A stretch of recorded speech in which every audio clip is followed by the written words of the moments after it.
खुशामदीद आप लोगों को एक बार फिर नए साल की नई कहानी में। आई होप सो कि आपके लिए डेटा काफ़ी वैल्यूएबल होता जा रहा है, तभी आपको मेरी वीडियोस भी लाइक करने में मज़ा आ रहा है। तो आई होप सो कि आज की वीडियो भी आपके लिए काफ़ी मज़ेदार होने वाली है। तो चलिए हम अपनी कहानी का आगाज़ करते हैं, पर उससे पहले आपको कहानी के बारे में थोड़ा सा बताता चलूँ। आज हम बात करने वाले हैं कि कैसे हम अपने आप को मेंटली स्ट्रॉन्ग बना सकते हैं।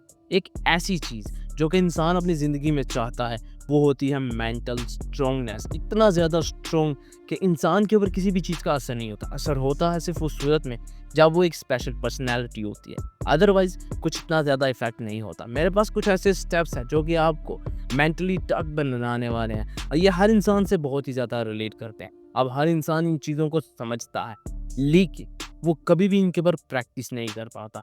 वो कहता है कि मुझे क्या ज़रूरत है मेंटली स्ट्रॉन्ग होने की। तो मैं आपको बताता चलूँ कि मेंटली स्ट्रॉन्ग इंसान काफ़ी आगे निकल सकता है एज़ कम्पेयर टू एक नॉर्मल इंसान के। नॉर्मल इंसान इमोशंस में फंस जाता है, लेकिन एक मेंटल स्ट्रॉन्ग इंसान कभी भी इमोशंस में नहीं पड़ता। लेकिन यहाँ पे कुछ ऐसे स्टेप्स होते हैं जो कि हमें मेंटली स्ट्रॉन्ग बनाने से बहुत ज़्यादा डिले करवा रहे होते हैं। हम चाहते हैं कि हम मेंटली स्ट्रॉन्ग बन जाएं, लेकिन हम नहीं बन पा रहे होते, क्योंकि ये स्टेप्स हमें बहुत ज़्यादा रोक रहे होते हैं। तो अगर आप चाहते हैं कि आपको इन स्टेप्स का पता चले, तो आपको ये वीडियो पूरा देखना होगा। उससे ऐसा होगा कि कंटेंट आपके लिए काफ़ी ज़्यादा वैल्यूएबल हो जाएगा, और जैसे ही वैल्यूएबल चीज़ आपके साथ शेयर हो जाती है, मुझे मिलती है एक बहुत ही ज़्यादा सिंपल सी खुशी, क्योंकि मुझे अच्छा लगता है कि मेरे साथ साथ आप लोग भी ग्रो हो रहे हों, और इस ग्रोथ में कोई भी आपको टीच नहीं कर रहा सिवाय मेरे।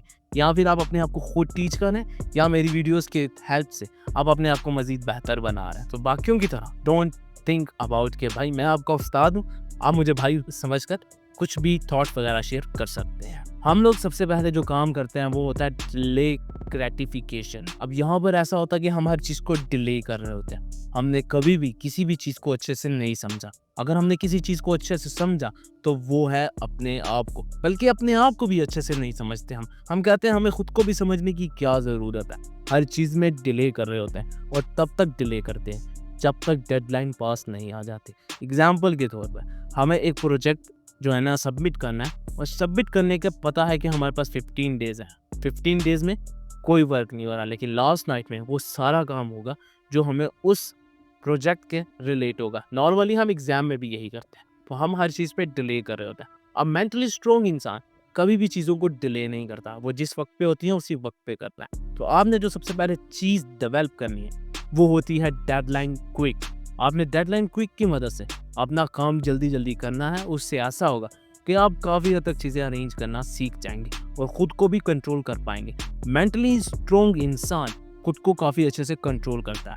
उसे पता होता है कि मैंने कब, कहाँ, क्यों और कैसे चीज़ों को कंट्रोल करना है, और कैसे वक्त से पहले चीज़ों को ख़त्म करना है। नॉर्मली हर इंसान इन चीज़ों को नहीं करता, इवन कि मैं भी नहीं करता। और मेंटली स्ट्रॉन्ग इंसान में और नॉर्मल इंसान में कुछ ज़्यादा फ़र्क नहीं हो। हर इंसान उनको नहीं पहचान पाता, लेकिन हाँ, अक्सर औक़ात आप उनको तब जान सकते हैं जब वो काम कर रहे होते हैं। मैं बात करूँ, देखें, हम नॉर्मली वर्क नहीं करते हैं, लेकिन जैसे-जैसे हमारे सर पे काम आ जाता है तो हम लाज़मी करना स्टार्ट कर देते हैं। पता है क्यों? क्योंकि हमें पता होता है डेडलाइन करीब आ गई। तो जब डेडलाइन आप खुद क्रिएट करेंगे तो चीज़ें भी आप खुद ही अरेंज करेंगे। नेक्स्ट चीज़ है show up your tough days. अब ऐसा होता है कि टफ डेज़ कोई भी नहीं बताता। अपने अच्छे दिन की कहानी तो हर कोई सुनाता है, लेकिन अपने बुरे वक्त की बात कोई नहीं बताता है। लेकिन अक्सर औक़ात ऐसे होता है, अपने बुरे दिन की बातें तो हर कोई बताता है, लेकिन अपने अच्छे वक्त के बारे में कोई नहीं बताता। कैसा? अब आपने भी यही चीज़ें अंडरस्टैंड करनी है। देखिए, एक टफ डेज़ आते हैं जहाँ पर इंसान के पास बुरा वक्त भी आता है और अच्छा वक्त भी आता है सेम डेज़ पे। तो आपने उन चीज़ों को समझना है। आपने अपने आप से कहना है कि मुझे इनको अरेंज करना है। मेंटली स्ट्रॉन्ग इंसान चीज़ों को बहुत ही अच्छे तरीके से एनालाइज़ करता है, और उसके बाद ही उसके ऊपर डिसीजन लेता है। अब टफ डेज़ में वो काफ़ी ज़्यादा टफ सिचुएशन देखता है, और टफ सिचुएशन को देखने के बाद वो अपने आप से कहता है कि चलो कोई बात नहीं, मैं इनको भी अरेंज कर लूँगा। लाइक एक पॉजिटिव थॉट रहता है उसके दिमाग में।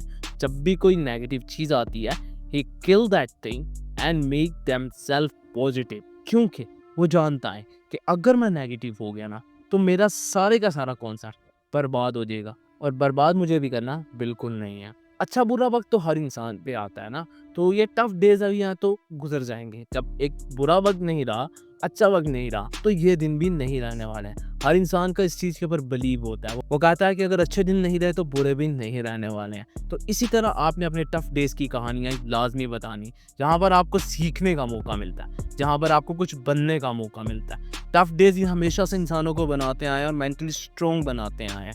आपको भी लगता होगा कि यार मेंटली स्ट्रॉन्ग इंसान कैसे हो जाते हैं, तो वो सिर्फ़ और सिर्फ़ अपने टफ़ डेज़ की वजह से होते हैं। वो अच्छे से जानते हैं कि यही टफ़ डेज़ उनको बनाने वाला है। तो आपको चाहिए कि आप भी अपने लिए टफ़ डेज़ बनाएँ। वो कैसे बनाते हैं, उसकी कहानी हम किसी और वीडियो में लाज़मी शेयर करेंगे। नेक्स्ट चीज़ है, डोंट डिवेल ऑन थिंग्स, लाइक आपको डिपेंडेंट नहीं रहना, आपने बनना इंडिपेंडेंट। अब इंडिपेंडेंट इंसान का ये होता है कि वो चीज़ों को खुद ही अरेंज करता है। जब इंसान लोगों पे डिपेंड हो जाता है ना, फिर वो चीज़ों को डिले करता है। और मैंने आपसे कहा था कि मेंटल इंसान कभी भी अपनी चीज़ों को डिले नहीं करता। वो अपने आप से कहता है कि जो वक़्त जिस काम का है, मैंने उसी को देना है, उसको नहीं देना जिसका नहीं है। लाइक नींद की बात करो, तो मेंटली स्ट्रॉन्ग इंसान अपनी नींद से कॉम्प्रोमाइज़ कभी नहीं करता।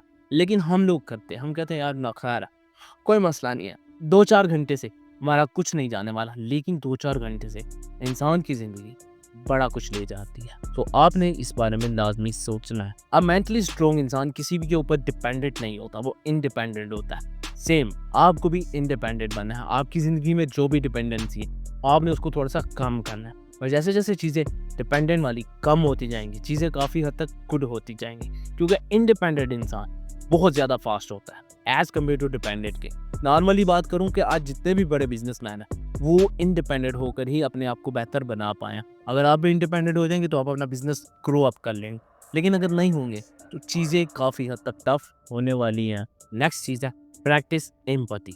सिम्पैथी, एम्पैथी ये दोनों बहुत ही ज़्यादा वैल्यूएबल थिंग है।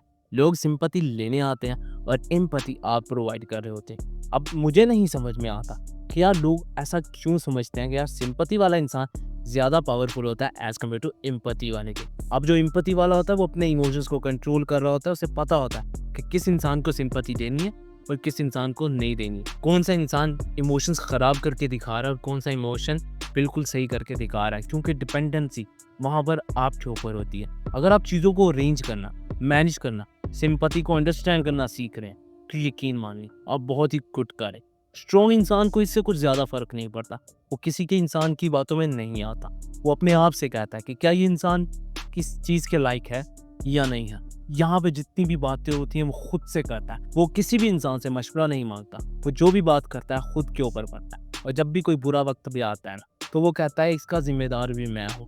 लाइक वो हर जगह पे अपने आप को टॉप पे रखता है, ना कि दूसरे लोगों को। वो ये नहीं कहता कि उस इंसान की वजह से आज मुझ पे ये वक्त है।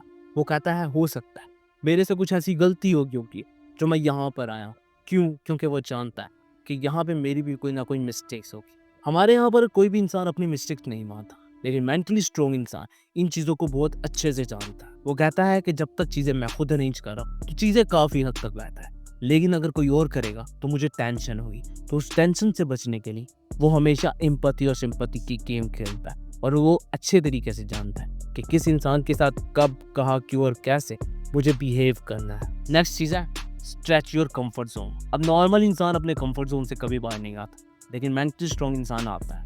अब नॉर्मली हर इंसान को जितनी चीज़ बताई जाती है वो उतनी करता है, लेकिन मेंटली स्ट्रॉन्ग इंसान कहता है नहीं, मुझे इससे ज़्यादा करना है। नॉर्मली हम लोग 30 डेज़ की प्रैक्टिस करते हैं और एंड करते हैं, लेकिन वो मेंटल स्ट्रॉन्ग इंसान कहता है कि मुझे 31 डेज़ की करनी है, लाइक एक दिन ज़्यादा। अब जब एक दिन ज़्यादा करेगा तो लाजमी सी बात है वो नेक्स्ट वीक में भी यही काम करने वाला है। और जैसे जैसे वो अपनी चीज़ों को अपने कंफर्ट जोन से बाहर लेकर आएगा तो चीज़ें वो खुद ही मैनेज कर रहा होगा। अब नॉर्मल इंसान कंफर्ट जोन को नहीं तोड़ सकता, लेकिन एक मेंटली स्ट्रॉन्ग इंसान कंफर्ट जोन को तोड़ सकता है। अब इसको तोड़ने के लिए एक सिंपल चीज़ जो मैं यूज़ करता हूँ वो होती है डेडलाइन, या मैं भी कोई रिस्क टेकिंग एबिलिटी का काम करता हूँ। अब रिस्क लेना भी बहुत ज़्यादा ज़रूरी हो चुका है। 2025 में हमने कुछ सीखना है या नहीं, लेकिन हमने रिस्क लेना लाजमी सीखना है, क्योंकि ये बहुत ही ज़्यादा इंपॉर्टेंट है। मैं आपसे ये नहीं कह रहा कि आप लोग भी मेरी तरह रिस्क लेना स्टार्ट करते हैं, लेकिन क्योंकि मैं इसके ऊपर काफ़ी टाइम से काम करता आ रहा हूँ, इसलिए अब मुझे रिस्क लेने की आदत हो गई है। मैं रिस्क लेता हूँ छोटे-छोटे, ताकि मेरा काम भी बन जाए